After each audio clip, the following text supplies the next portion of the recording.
នេះស្អីគេដូចត្រីអូត្រីមួយអូត្រីម៉ែបងប្អូននេះត្រីបានប្រហែលក្បាលហើយនេះ2 4 5ក្បាលហើយតើបងប្អូននេះ5ក្បាលហ្នឹង6 7ខាំនេះទឹកដាច់ហើយបងប្អូននេះទឹកដាច់ហើយនាំក្មេងៗមកជាប់ត្រីនេះគេនេះជាប់តាមបន្លាយដីស្រែកាយដាំស្វាយនេះបងប្អូននេះទឹកដាច់ហើយទឹកដាច់សល់មកថ្លុកមើលជាប់ត្រីបានអត់អូនោះបងប្អូនលឺបានមួយហើយនោះបិទកាមេរ៉ាសិនទៅយកត្រីសិនអូអានេះថ្មបងប្អូននេះអានេះថ្មប្រហែលជាអាចមានខ្លាំងមានដីនេះតានេះមានថ្មនេះមានថ្មមានអីចឹងស្អីមានត្រីនេះ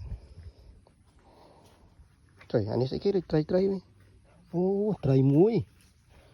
អូត្រីម៉ែបងប្អូននេះត្រីចុយហើយក្មេងៗនៅនោះអូតរយកឈ្នៀងមកសិនតែបានត្រីនេះខ្លាច់ផ្អើលចាប់ដៃអត់បានទេមុតថ្មងអូនេះអាហ្នឹងអស់ហើយនេះបានប៉ុណ្ណឹងបានប្រហែលក្បាលហើយនេះ2 4 5ក្បាលហើយតើបងប្អូននេះ5ក្បាលហ្នឹង6 7ខាំនេះ